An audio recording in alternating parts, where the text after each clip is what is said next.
welcome to round 3 of the Parenting Roundabout podcast for the week of August 23rd. I'm Terry Morrow, and I'm here with Nicole Eridix. Hello. And Catherine Haleko. Hello. We're moms of teens and young adults, and when it comes to parenting, we've been there, done that, bought the t-shirt. But we're still waiting for that day when we'll reach the finish line and have no further need to lay down in a dark room with a wet rag over our eyes worrying about something or other. Wednesday is complaint day here on Parenting Roundabout, and today we are complaining about what the internet knows about us and how and why and I've lately been noticing ads on my Facebook feed that, well, they're for bras. I can say bras, right? They're ads for bras that seem to know a lot about what size I would be looking for. I'm getting these ads for bras that specialize in, let's just say, women at the top of the alphabet. Say that. I've been told we can't say the word that is all over this ad. Hey, for women with small bleep. But it's very personal, and they're not wrong. That is the size bra I would wear, and probably I should look into their product, but how do you know that?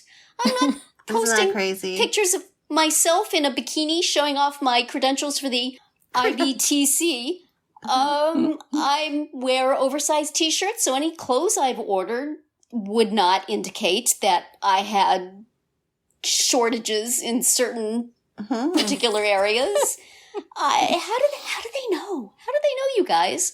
I mean, it must be like a decade since I bought a bra online. Has there been like a cookie with that information just waiting around for somebody to be selling small cup bras? I think they hear you.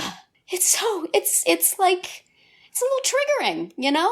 It's like, I've accepted my body. I love my body with all its parts that are bigger than I would like them to be and parts that are smaller than I would like them to be. Yay me. But I don't necessarily want Facebook going, yo, over here, Flatty, we got your bras. What the heck? So I thought I would ask you guys, do you sometimes get confronted with stuff that is way more personal than the internet should know about you, and it's unclear as to how they know, or have your kids come upon this? I mean, I understand that if I go look at a particular garment on a website, for the next week, I'm going to have that ad coming up for that garment. Sure, do you want this? Do you want this? Do you know? Look at this. Isn't this nice? Do you like this enough to go look? But where does this stuff come from just out of the blue? Like, isn't it crazy? You know, we know you're underendowed. Try this. Come on. This will help. It's a little personal, you know? It doesn't make me feel good.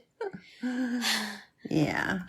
I get getting that a little, you know, I get a little freaked out. Yeah, I mean, the part that freaks me out the most is when you really, really, really swear that you never use the internet to look for something, but you talked about it in the presence of your phone, and suddenly there's ads. But see, I don't think I talk about that. Is it like, is there... You must have mentioned they notice when I pull the bra out, is like there a camera that's watching me and saying, oh, look at that, not much there, and putting me on the list for these? I don't know, and maybe you mentioned it. Maybe you were looking in the mirror one day and just like, Still nothing there. Still nothing. Well. Could I move this fat up from lower down and just... I swear when I was in high school, there was an assembly where somebody was talking about we could pull the fat from other parts of your body and bring it up to your chest with this special bra. But nobody else remembers that, so maybe it was a nightmare. I don't know. But, and now I'm going to get ads for those bras. Yes. It's a girdle and bra and combined. We just move everything up. Oh, my God. Look at that. No, I don't mean it, Facebook. Stop. No. Please no. Please no. Just kidding. Ha-ha. Just joking. Leave me alone. It's very stressful. We had an interesting experience last weekend. This is so bizarre because it's so random. So like it's not a generic topic. So we were at the dinner table. We were talking about marketing, and we ended up talking about my daughter's boyfriend's Subaru. And my husband was like, you know, I've read some articles about Subaru and their marketing, which has been absolutely genius because years and years ago, they identified who their top clients were or top consumers were. And, of course, you have the crunchy granola people, people who work in tech. people who live. Just FYI, we have 2 in our garage, so Yeah. be careful. No. What you say about us. Like those Subarus. Yep. But like people who are active, people who live in cold climates, and There you go. one of the top consumers were lesbians or are lesbians. And so, I've but at heard the this. time, it wasn't like, because this was like 20 years ago, at the time it wasn't socially acceptable to directly market to lesbians. And so what they did is they put all of these symbols and signs in their marketing, in their advertisements, so that if you knew what, you know, if you know, you know. Exactly. And so my husband was telling us about this, and he was like, for example, in one advertisement, there is a picture, an overhead picture of a highway interchange, and they made the interchange look like 2 female symbols together, like side by side. Goodness sake. It's really cool. Like the way they did it is genius, right? Uh-huh. And part of the slogan is, you know, you can't change the way you're built, and everybody's built uniquely. So there's just this whole thing around it, right? Okay, so a week goes by. Last night, my husband's on TikTok. Guess what came up? It was an old commercials of like the 90s, and this Subaru commercial came up. Can you believe it? Can you believe it? Oh, dear. Like, that is just so random. Like, They are in our heads. I looked at him and I'm like, is that the commercial you're talking about? He's like, yeah. I'm like, did you look for that? He's like, no, it just came up on my For You page. I'm like, oh my God. Oh, dear. There. That is creepy. That solidifies it. All Now, right. I didn't offend That is you, did very I, creepy. Catherine? I know. No. Okay. So, yeah. I have a lot of friends with Subarus. They're great cars. A lot of my friends have Subarus. But it was just so interesting to hear this story. And then, of course, a week later, boom, there it is. Right. So it's evidence. There's evidence.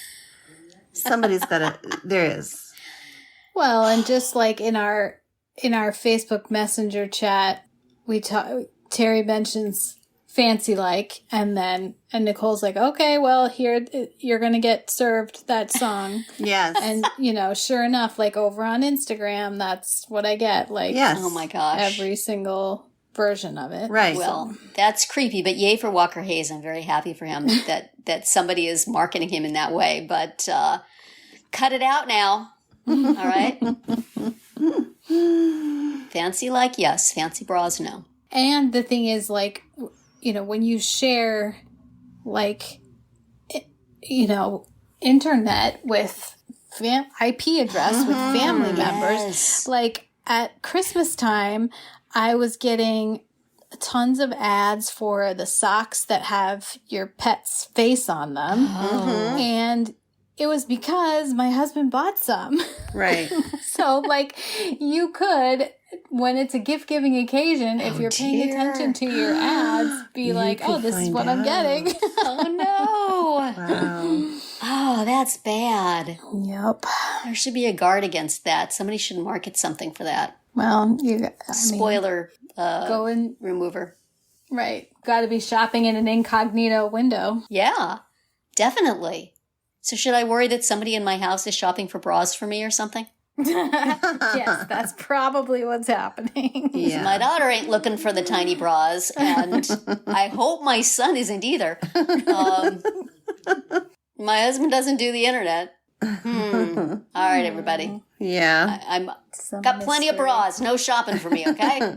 Just And announce why would that. you be looking for those? I'm a little insulted. No, you just have to walk around announcing it.